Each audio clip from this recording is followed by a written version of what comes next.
Who told you narcissists are useless? Oh, they have super talents that you and I can only dream of having. What super talents? Let's find out in today's episode. I am Danish, a narcissistic abuse recovery professional. The topic for today is 5 super talents of a narcissist that you can never ever have. Number 1, they are experts in lying. How can you tell a narcissist is lying? They move their lips. Yes, it is their nature. It's not a personality trait. No, it's who they are. Lying is what breathing is to you. Very easy, but at the same time essential for survival. The truth is, their whole existence is a major lie. They live in a bubble of distorted reality in which everything works as per their fantasy. They like to believe they are multi-talented and their charm is real. They appear super confident, knowing deep down they are actually insecure. Why are they masters in lying? Well, they lie to themselves continuously, not to others. They self-gaslight a lot, which is what makes it easier for them to live their false reality, to act as their ideal version, the person they would want to be seen as. Be it a relationship or their career, every move they make is supported by a bunch of lies. They stack lies one upon another, and that is the reason why when things crumble, when things fall apart, their entire world collapses. That's why it's called a narcissistic collapse. One piece of puzzle gone, one brick gone from the structure, the main brick, and the entire structure falls apart because it's nothing but a lie. And you know what?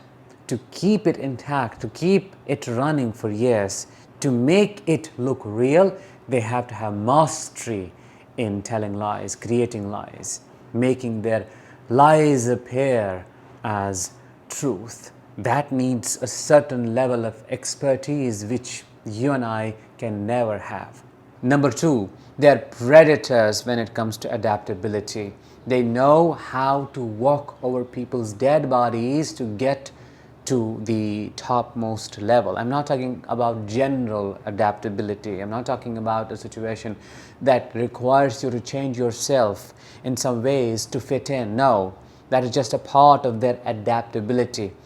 They can morph into an entirely different person and read systems, make connections in their head very quickly to know how to dominate. Let me give you an example of a narcissist who gets a job in a corporation where they can achieve a lot. So they enter the office. What do? The first thing, they scan everybody and try to find out who is the alpha in that environment, who has got the most power, who is dominant over others. What do? They get close to them.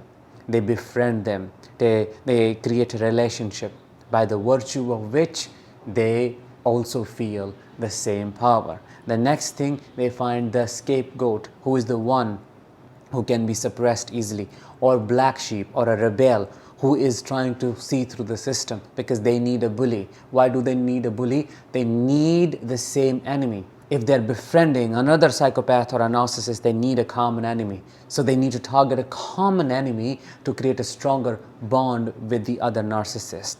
But their intentions are not to actually remain friends with them, but to replace them. That is their adaptability. They keep changing, they keep creating more connections just to target some people, and that is who they are. That is the adaptability I'm talking about. You may be adaptable, but I for sure know, as an empath, as a survivor of narcissistic abuse, you cannot do this. So this is a super talent that you can never have. I'm sorry. Number 3, they're the eternal victim of their circumstances, and this is their big talent. Why? Well, they know how to convince you they are being tortured, either by you or by others. It's not just they tell you a sob story. That's just a part of it. they shape the environment in such a way that you naturally get convinced, oh, poor she, poor he, they are being tortured, they're suffering a lot, let me save them, because they want you to fix the situation, they want you to save them, when deep down they do not want to be saved, because being saved would mean giving up that title, giving up that skill. So they just want you to try. That is their supply. Nobody can be a better victim than a narcissist who wants to gain collective sympathy. He or she wants everybody to cry for them, and that is their talent. Can you do that? Can you gather the attention, garner the supply from groups and make them think you are suffering? No, that thought repels you. I know you do not want to be seen as this powerless person, because that's not who you are. However, a narcissist would want others feel that way towards them. Why? Well, that makes them feel special. That is the invertedness of covert narcissism. That is their predatory talent to cry wolf. Number 4, they have the talent of selective listening. They only listen to the parts of any conversation that support their narrative. What is their narrative? I didn't play any role in creating this problem. I have nothing to do with this issue. If there is anybody wrong, it's the person who is trying to confront me, they're trying to criticize me, they're trying to criminalize me. I am such an innocent soul. I am a pure-hearted person. I cannot cause anybody any harm. That is the narrative. How do they keep it alive? By distorting the information. They selectively listen to the words. Oh, you said it this way. Oh, you used the wrong word. Oh, you cornered me when I was coming back from work. Oh, you this. Oh, you that. They have so many excuses to justify their own victimhood and to label you as a villain in their life. Can you do that? Can you selectively listen? Can you only pick and choose the parts that support your narrative? You can't do that. You won't do that. Why? Because that is unfair. Your conscience will kick in and will start troubling you. Your superego will ask you, what are you doing here? No, that part is your responsibility and you need to correct it. You will have that voice guiding you. We call it inner critic. If it is overly developed, it will reprimand you, it will shame you. That's how things work inside of non-narcissistic folks.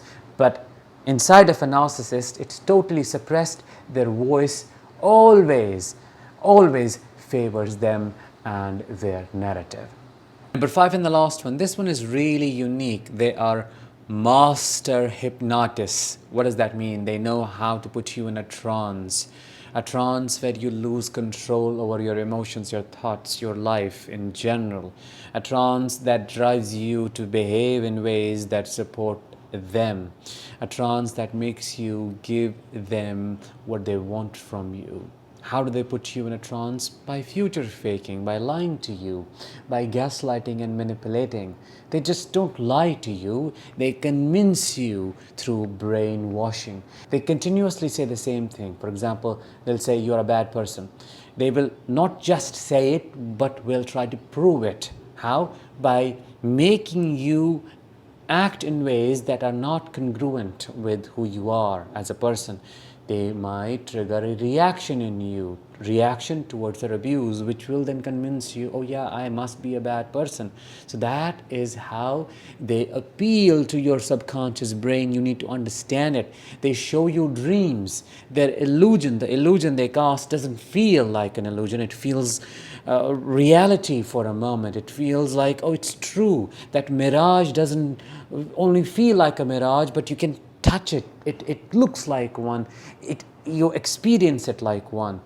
When you see a mirage in real life in a desert, you can see something that looks like, let's say, a mini sea or some water.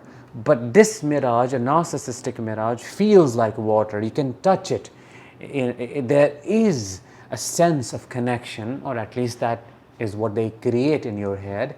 And ultimately, when you wake up from that trance, your world collapses. Why? because of their mastery in inducing a hypnotic state. And I literally mean it. I'm not talking metaphorically. I'm saying that they actually put you in a psychological trance. They know how to control you through their words. They know how to tap into your subconscious mind, use your traumagenic beliefs against you if you have any, and make you tiptoe around them. I'll give you an example. If you have experienced childhood trauma, and because of those traumas, if you believe I'm not good enough, they know how to tap into that belief and how to make that belief make you do things that you may not otherwise do. For example, please them, or try more, or try to fix the situation, always feeling I'm not good enough, so it must be because of me. I am the problem here. I must chase their love. They know how to trigger everything to make a situation complex. Now, do they know it as I am explaining it? Not necessarily. It is in their nature. They just have this predatory intuition. They can read emotions, they can read vulnerabilities, they can read beliefs just by looking at you, interacting with you, and testing you in a lot of ways. And through that acquired information, they can tell what to target next. Can you do that? No. It requires a high degree of malice that you do not have in your heart. Everybody is, dark and light a bit, but not to this extent.